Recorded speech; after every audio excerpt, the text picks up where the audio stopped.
আজকে শুক্রবার, সারাদিন আমি কি করলাম আর নিজের জন্য কি রান্না করেছি সেটাই থাকবে আজকের ব্লগে। Hey guys, welcome my Facebook blog. কেমন আছেন সবাই? আশা করি ভালো আছেন। সকাল সকাল ঘুম থেকে উঠেই চা নাস্তা করে চলে গিয়েছি বাজারে। আজকে যেহেতু শুক্রবার, ভালো মন্দ কিছু অবশ্যই খেতে হবে। বাজার থেকে নিয়ে আসলাম মাংস আর সবজি।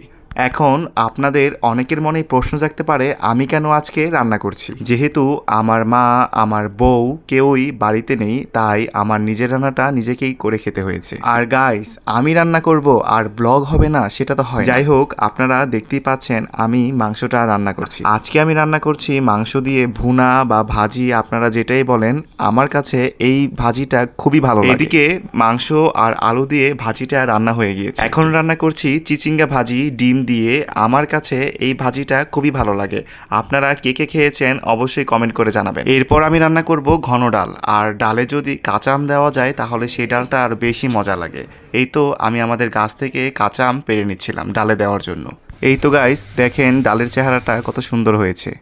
আমার রান্নাবান্না প্রায় শেষ। এরপর সবকিছু টেবিলে সাজিয়ে নিয়েছি খাওয়ার জন্য। তো গাইস, আজকের ব্লগটি এই পর্যন্তই। দেখা হবে পরবর্তী ব্লগে। সেই পর্যন্ত ভালো থাকবেন। ধন্যবাদ সবাইকে।